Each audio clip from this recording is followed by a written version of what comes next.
Kayla's inquiry had been one of many.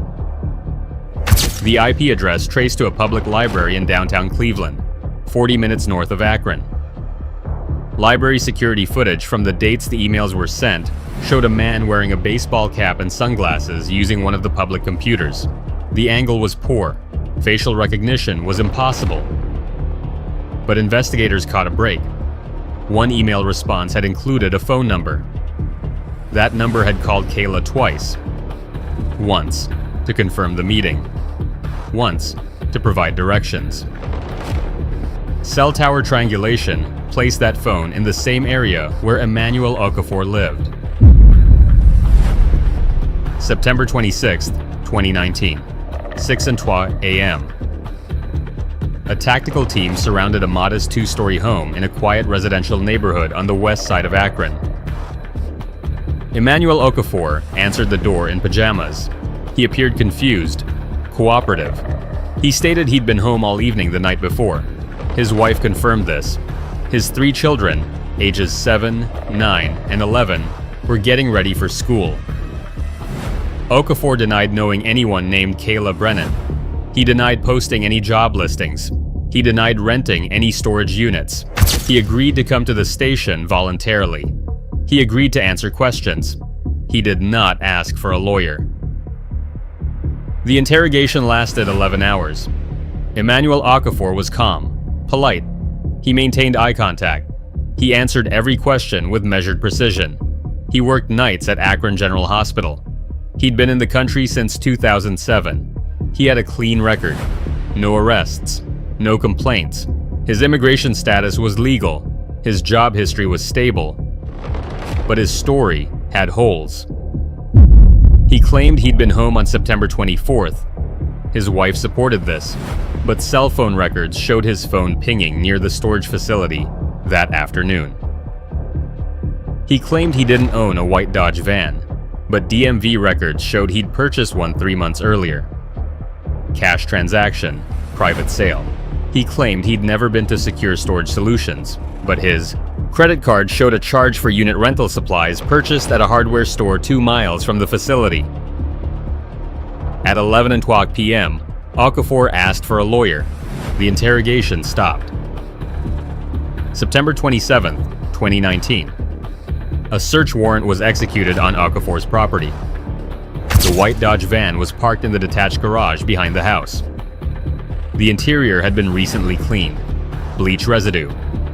But in the seams of the cargo area, forensic technicians found trace amounts of blood.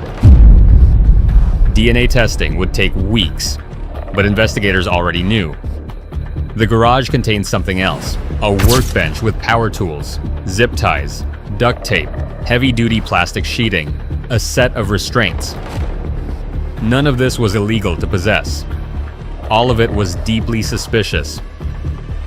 Then investigators found the laptop, hidden in a locked toolbox beneath the workbench. The hard drive contained a folder labeled Projects. Inside were photographs, screenshots, social media profiles, 12 different women, all between the ages of 20 and 25, all living in Northeast Ohio. All had responded to various Craigslist postings over the past 8 months. Design work, photography assistants, data entry, virtual assistant positions. Kayla Brennan was number 12. Where were the other 11? The FBI was called in.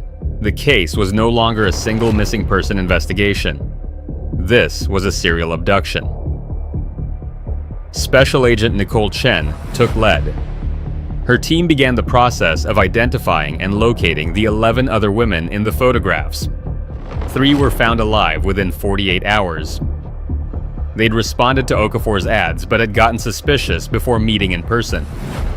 One had reverse image searched his fake reference photos and found they were stock images. Another had called the supposed business address and discovered it didn't exist. They'd ghosted the emails and moved on. 8 women remained unaccounted for. September 28, 2019. Agent Chen's team tracked the white Dodge van's movements through traffic cameras and toll booth records. The van had made regular trips to a rural area outside Ravenna, Ohio, 30 miles northeast of Akron. Property records showed Emmanuel Okafor's uncle owned 40 acres of wooded land in that area. The uncle had died 2 years earlier. The property had been tied up in probate. It was vacant. Search teams were deployed. September 29, 2019, 10:00 a.m. The property was dense with trees and undergrowth. A narrow dirt road led to a small clearing where an old hunting cabin sat in various stages of decay. The cabin itself was unremarkable. Rotted wood, broken windows, collapsing porch. It appeared abandoned, but behind the cabin, partially hidden by overgrown vegetation, was a concrete foundation. The remnants of what had once been a root cellar or storm shelter. The wooden doors that would have covered the entrance were gone. Concrete steps led down into darkness. At the bottom of those steps was a metal door, new, recently installed, with a heavy-duty padlock. Bolt cutters made quick work of the lock. What they found inside would haunt every investigator present. The room was roughly 12 feet by 15 feet. Concrete walls, concrete floor. A single bare bulb hanging from the ceiling provided dim light, powered by a portable generator outside. The air was thick and damp. The smell was overwhelming.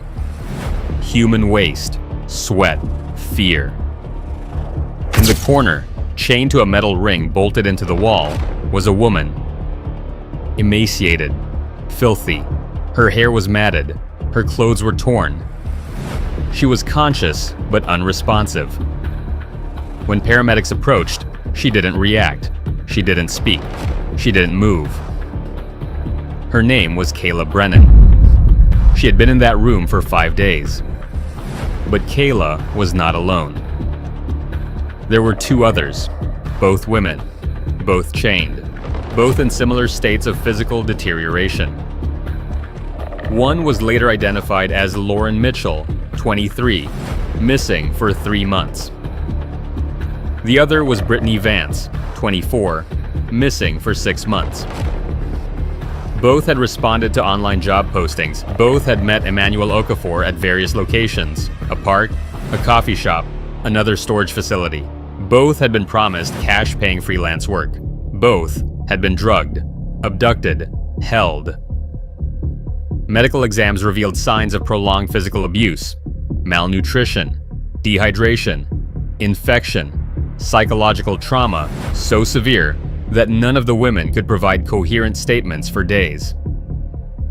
The other 5 women from the laptop folder were never found. Extensive searches of the property turned up nothing. No remains, no evidence, no leads. To this day, their fates remain unknown. October 15, 2019, Emmanuel Okafor was charged with 3 counts of kidnapping, 3 counts of aggravated assault, and multiple counts of false imprisonment. Additional federal charges were added for interstate abduction and use of the internet to facilitate crimes against persons. He was held without bail. His defense team argued diminished capacity. They presented evidence of childhood trauma in Nigeria, cultural dislocation, untreated depression, financial stress. They claimed Okafor had suffered a psychological break and had been operating under delusional beliefs that the women needed his protection. The prosecution presented a different narrative. The laptop showed meticulous planning, the fake email accounts, the stolen credit cards, the fabricated references, the isolated property, the purpose-built room. This was not a man in crisis. This was a calculating predator. On the witness stand, Lauren Mitchell described the room in 5 words. "I thought I would die there." The trial lasted 3 weeks. The jury deliberated for 9 hours. Guilty on all counts. Emmanuel Okafor was sentenced to life in prison without the possibility of parole. He showed no emotion when the verdict was read. He has never provided information about the 5 missing women. He has never explained his motives. He maintains that he was trying to help people who were struggling financially. No one believes him. Kayla Brennan spent 2 months in the hospital recovering from her physical injuries. The psychological recovery would take far longer. She suffers from severe PTSD. She cannot be in enclosed spaces. She cannot be alone. She has not returned to her graphic design work. She lives with her parents now. She is in intensive therapy, but she is alive. Lauren Mitchell and Brittany Vance face similar struggles. Both have relocated to different states. Both are in treatment. Both have requested privacy and limited contact with media. In 2021, Ohio passed new legislation requiring identity verification for certain online job postings and marketplace transactions. The law is called Kayla's Law. It won't prevent all abductions, but it might prevent some. The families of the 5 missing women continue to search. They hold vigils. They post on social media. They offer rewards. They refuse to give up hope. The hunting cabin on the Ravenna property was demolished in 2020. The concrete room was filled with cement. The land remains vacant. A small memorial marker stands near the road. It lists 5 names: Jessica Nguyen, Alicia Stevens, Tasha Coleman, Monica Reyes, Vanessa Price. They have not been forgotten. Kayla Brennan still carries the yellow backpack. She brings it to therapy sessions. She brings it to support group meetings. It sits beside her whenever she speaks publicly about her experience.